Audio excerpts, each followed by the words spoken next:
The air in Southampton County, Virginia, in the summer of 1831 was thick, heavy with the scent of pine, damp earth, and the sweet, cloying perfume of magnolia blossoms. It was a humidity you wore like a second set of clothes, a constant, oppressive weight that promised no relief. The days were a symphony of cicadas, their buzzing drone a relentless backdrop to the rhythmic chop of axes, the creak of wagon wheels, and the murmur of voices in the sprawling fields of cotton. But as the sun bled out of the August sky, a different soundscape emerged. The chirping of crickets, the mournful call of whip-poor-wills, and the distant, lonely bark of a dog would settle over the landscape. It was a peace that was deceptive, a tranquility that masked a deep and festering wound. This was a world built on a brutal paradox, a land of professed liberty, where men, women, and children were held in bondage. And in this world, a man named Nat Turner was listening. He wasn't just listening to the sounds of the night. He was listening for a sign from God. This was a community teetering on an edge it refused to acknowledge. The fear was a constant, unspoken guest at the dinner table. It was in the way a planter would lock his doors at night, the way his hand might linger on the rifle mounted above the hearth. It was in the hushed, urgent whispers about Denmark Vesey's planned revolt in Charleston just a few years earlier, a conspiracy that had sent a shockwave of terror through the entire South. The white residents of Southampton lived in a state of cognitive dissonance. They saw their enslaved laborers as simple, childlike, and docile, yet they simultaneously harbored a deep, primal fear of their potential for violence. This fear fueled a system of patrols, of strict codes and brutal punishments, a constant, low-grade campaign of intimidation designed to keep the simmering pot from boiling over. They saw themselves as benevolent patriarchs, yet they were jailers, and they knew, in a part of their minds they rarely accessed, that their prisoners outnumbered them. The very landscape, with its dense forests and impassable swamps, seemed to hold secrets, offering 1,000 places for a desperate man to hide, to plot, to dream of a different world. Nat Turner was a man of the cloth, a preacher whose words could stir the souls of his fellow enslaved people. He was literate, a rarity, having been taught to read and write by the son of his first owner. His Bible was his constant companion, its pages worn thin with study. But Nat saw more than just scripture in its verses. He saw prophecy. He saw visions. In the rustling of leaves, he heard the whispers of angels. In the fields, he saw drops of blood on the corn, like dew from heaven. He was a man apart, wrapped in a self-imposed mystery, his days spent in labor, his nights in prayer and contemplation. His grandmother, a devoutly religious woman, had seen something in him from a young age, a preternatural intelligence, a connection to a world beyond the veil of the ordinary. She, along with his mother, nurtured the belief that he was destined for a great purpose. This sense of destiny was a fire in his belly, a silent promise that his life would not be one of quiet servitude. He was, in his own mind and in the minds of those who followed him, a prophet. Joseph Travis was a farmer of modest means, the owner of a small plantation where Nat Turner lived and labored. By the standards of the time, he was not considered a cruel master. Nat himself would later confess that he had no particular grievance against Travis. The Travis farmhouse was a simple 2-story wooden structure, its paint peeling under the relentless Virginia sun. It was a home filled with the mundane sounds of family life, the laughter of children, the quiet conversation of a husband and wife, the rhythmic creak of a rocking chair on the porch. Sally Travis, Joseph's wife, and their 3 children, including an infant who slept soundly in a cradle, lived a life dictated by the rhythms of the farm. Their world was one of routine, of sunrises and sunsets, of planting and harvesting. It was a world that felt secure, unshakable. The anxieties that simmered beneath the surface of the slave-owning South, the fear of revolt, the constant low-grade dread of the enslaved population that surrounded them, were abstract threats, whispers from other counties, other times. Here, in their corner of Southampton, there was a sense of order, a belief in the established way of things. On the evening of August 21st, 1831, that sense of order was about to be shattered. The day had been sweltering, the air thick and still. As dusk settled, Nat Turner gathered a small group of trusted followers in the woods. At a place called Cabin Pond, the air was heavy with the smell of pine needles and damp earth. The only light came from a flickering fire, casting long dancing shadows that made the familiar woods seem alien and menacing. There were 7 of them at first, men who had listened to Nat's preaching and had come to believe in his divine mission.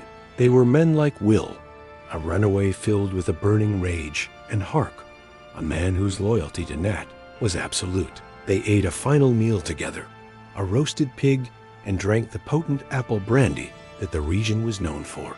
There was a quiet intensity to their gathering, a sense of gravity that weighed on every word spoken. They were about to embark on a course from which there could be no return. Nat, guided by what he believed to be a sign from God, a recent solar eclipse that had cast an eerie, greenish-blue light over the sun, laid out his plan. It was a plan of shocking brutality. They would move from farm to farm, killing every white person they encountered, sparing no one, not even the children. Their goal was to create a wave of terror so profound that it would inspire a massive uprising, a conflagration that would consume the institution of slavery itself. The first target was the home of Joseph Travis. They moved through the woods with a chilling silence, their bare feet making little sound on the soft, damp earth. The Travis house was dark, its inhabitants lost in sleep. The only sound was the gentle chirping of crickets. The air was still, thick with the humidity of the summer night. Nat and his men slipped out of the darkness of the woods and into the clearing that surrounded the farmhouse. The smell of wood smoke lingered in the air from the day's cooking fires. They approached the house with a grim determination, their hearts pounding in their chests. Inside, the Travis family slept, oblivious to the storm that was about to break over them. Nat carried a hatchet, its blade dull in the faint starlight. He had chosen to begin with his own master, to strike the first blow in his holy war. The plan was for him to kill Travis, but when the moment came, his hand faltered. The blow was a glancing one, waking the sleeping man with a cry of alarm. It was Will who stepped in, his fury untempered by doubt, and finished the gruesome task with a swift and brutal efficiency. The sleeping house had become a slaughterhouse. One by one, the members of the Travis family were killed, their lives extinguished in a wave of violence that was as sudden as it was savage. The infant, forgotten in the initial onslaught, was discovered as the men were leaving. 2 of them returned to the house to silence the child's cries. A final, horrifying act in the opening chapter of the rebellion. Leaving the Travis farm behind, the small band of rebels, their numbers now slightly swollen by the addition of a few of the Travis's enslaved people, moved through the pre-dawn darkness. The sky was beginning to lighten in the east, the first hint of a sunrise that would reveal a scene of unimaginable horror. Their path was a trail of blood and terror. They moved with a terrifying speed and efficiency, their knowledge of the local terrain giving them a deadly advantage. At each farmhouse they descended upon, the story was the same: a sleeping family, a sudden, violent intrusion, and a brutal, merciless slaughter. The sounds of their approach were often the last thing their victims heard: the crack of a twig in the woods, the sudden, frantic barking of a dog, the splintering of a door. The rebellion grew as they moved, their ranks swelling with other enslaved people, some joining willingly, caught up in the fervor of the moment, others coerced into service, their fear of the rebels overriding their fear of their masters. By mid-morning on August 22nd, Nat Turner's army numbered close to 60 men, some on horseback, armed with a motley collection of axes, swords, and the guns they had taken from the homes of their victims. News of the rebellion spread slowly at first, then with the terrifying speed of a wildfire. A lone survivor from one of the farms, a child who had hidden in a fireplace, managed to escape and raise the alarm. The initial reports were met with a mixture of disbelief and panic. Rumors flew, each one more terrifying than the last. The number of rebels was exaggerated, their ferocity magnified. White families, isolated on their farms, were gripped by a primal fear. They barricaded their doors, loaded their guns, and peered into the darkness, imagining an army of vengeful slaves lurking just beyond the tree line. Men gathered in small, impromptu militias, their faces grim, their voices a mixture of bravado and terror. The town of Jerusalem, the county seat, became a focal point for the fear and chaos. Refugees from the surrounding countryside poured into the small town, their eyes wide with terror, their stories a jumble of horrifying details. The initial response of the white community was disorganized, a chaotic scramble to defend their homes and families. Lavinia Francis was one of those refugees. She was not a wealthy plantation owner, but the wife of a small farmer, a woman whose life was a constant cycle of hard work and prayer. She arrived in Jerusalem on a wagon, clutching her 2 young children, her face pale with shock. She had seen the smoke rising from a neighbor's farm. She had heard a volley of shots in the distance. When she was later brought before the county magistrate, a man whose face was a mask of grim determination, her voice was barely a whisper. She described the unnatural silence of the morning, the absence of the usual sounds of work from the fields. She spoke of the look on her husband's face as he loaded his rifle and told her to flee with the children while he stayed behind. She recounted her frantic journey, her eyes constantly scanning the tree line, every shadow a potential threat.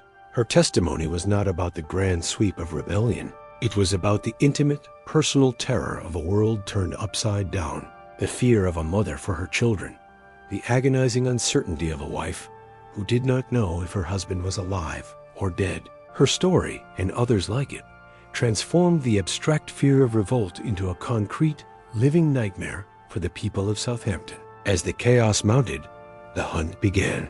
This was not a modern investigation with crime scene tape and forensic kits. This was a primal response, a manhunt driven by rage and fear. The militias that formed were a mix of uniformed state soldiers and ragtag groups of farmers, armed with whatever they could find: hunting rifles, shotguns, even antique swords and pitchforks. They moved through the woods and swamps, their primary evidence the testimony of terrified survivors and the grim discoveries they made at each farm.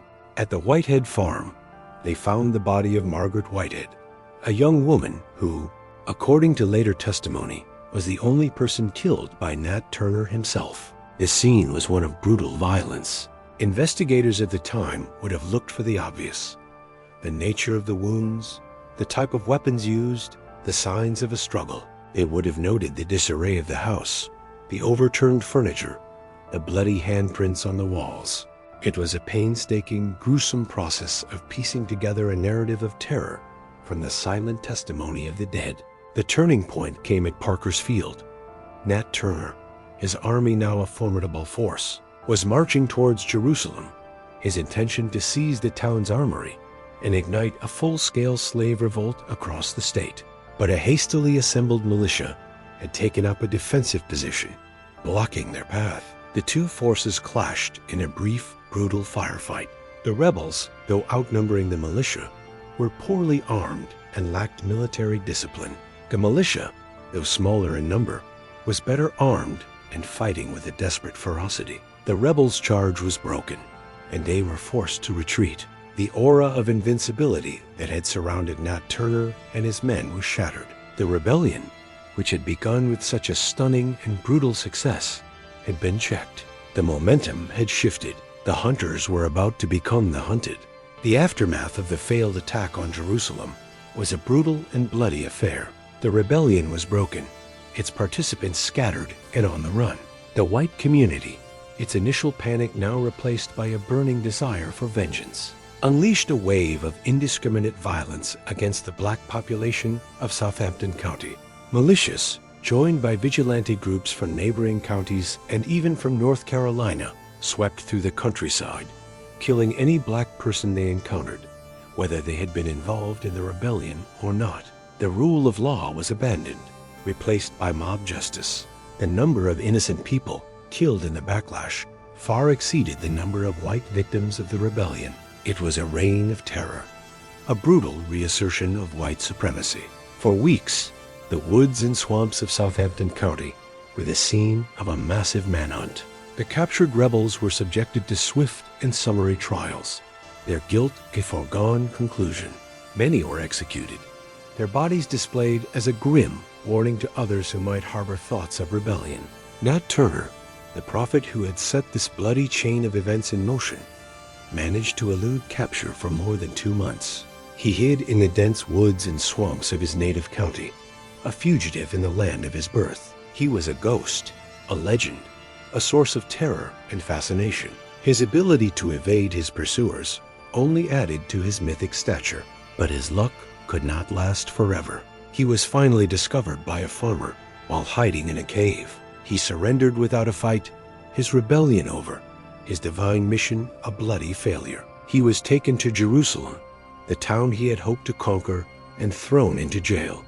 In that small, squalid cell, a different kind of battle began. Thomas Ruffin Gray was a local lawyer, a man of some education and standing in the community. He was not a detective in the modern sense, but he was driven by a powerful need to understand the man who had brought his world to the brink of collapse. For 3 days, he sat with Nat Turner, the air thick with the smell of sweat and fear, a single candle casting flickering shadows on the stone walls. Gray's goal was twofold: to extract a full confession for the courts, and to create a document that would serve as a warning, a cautionary tale for the ages. The interrogation was a tense psychological drama. Gray, with his pen and paper, pressed Turner for details, for names, for motives. He wanted to understand the logic behind the slaughter. Turner, in turn, saw the interviews as his final sermon. He spoke not as a defeated criminal,